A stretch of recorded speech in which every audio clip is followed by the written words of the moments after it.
சாமி எப்பவும் சொல்றது உண்டு, சில பேர் என்கிட்ட வந்து கேட்கறது உண்டு, நாம என்னதான் முயற்சி பண்ணாலும் எனக்கு இருக்கிற நல்ல குணங்கள் கொஞ்சமா தான் இருக்கு, கெட்டது நிறைய இருக்கே சாமி, என்னைக்கு நான் ஜீவன் முக்தன் ஆகிறது?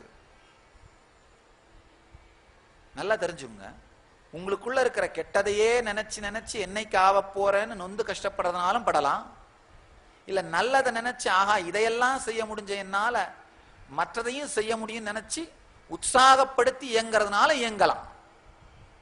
உங்க முடிவுதான் அது. உதாரணத்துக்கு நீங்கள் இறை வடிவமானவர்கள், இத சொன்ன உடனே மனசு என்ன சொல்லும்? என்ன சாமி சொல்றீங்க, எனக்குள்ள எவ்வளவு பிரச்சனை இருக்கு எனக்கு தான் தெரியும், என்ன போய் இறைவன் வடிவம்னு சொல்றீங்க, ஆன்ம வடிவம்னு சொல்றீங்க, உங்களை எதிர்த்து பேச முடியல அதனால சும்மா உட்காந்து கேட்டுட்டு இருக்கேன், அவ்வளவுதான்.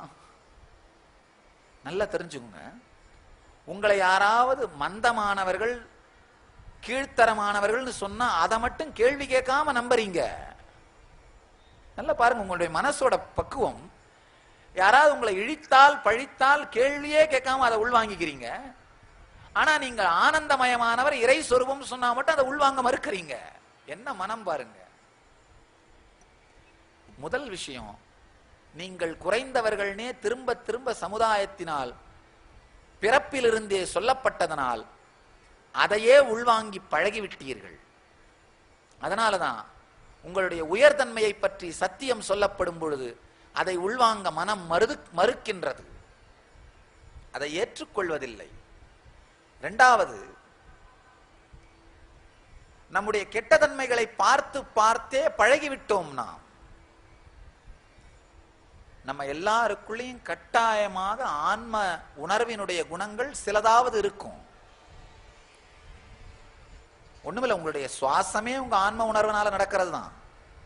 அந்த நல்ல குணங்கள் மீது உங்கள் கவனத்தை திருப்பி அந்த நல்ல தன்மை மேலும் மேலும் பொங்குவதற்கு வெளிப்படுவதற்கு என்னென்ன நடந்தாக வேண்டுமோ அதை செய்ய துவங்குங்கள். அதில் உங்கள் கவனத்தை திருப்புங்கள், அதில் உங்கள் உணர்வு நிலை பெறட்டும். அதாவது ஒரு ஜீவன் முக்தனுக்கு 100 நல்ல குணங்கள் இருக்கணும்னா ஒருவேளை உங்களுக்கு 50 நல்ல குணம் 50 கெட்ட குணம் இருக்கலாம். இந்த 50 கெட்ட குணங்களை வைத்துக் கொண்டு ஐயோ இப்படி இருக்கேன்னு துக்கப்படுறதா, இல்ல 50 நல்ல குணங்களை பார்த்து இத்தனை நல்ல விஷயங்களை செஞ்சிட்டேன், அப்ப நான் இதை திரும்ப திரும்ப ஆழமா வெளிப்படுத்தினாலே மற்ற நல்லவைகளும் வெளிப்படும் அப்படிங்கிற தெளிவோடு இயங்கிறதா அப்படின்றது உங்க முடிவு தான். உங்களுக்கு 50 நல்ல குணங்கள் இருக்கணும்னு கூட அவசியம் இல்லை. ஒரே ஒரு ஜீவன் முக்தனுடைய நல்ல குணம் இருந்தா கூட அதை மீண்டும் மீண்டும் உங்கள் வாழ்க்கையிலே செயல்படுத்தி கொண்டே சென்றீர்கள் என்றால் கூட ஜீவன் முக்த தன்மையின் மற்ற எல்லா நல்ல தன்மைகளும் நல்ல உணர்வுகளும் உங்களுக்குள் மலரத் துவங்கிவிடும்.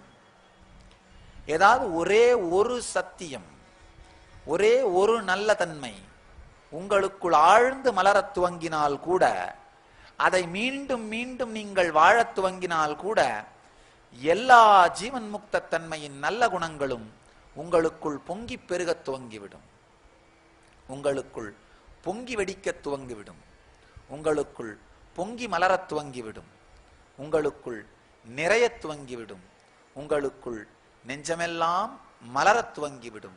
ஆழ்ந்து தெரிஞ்சு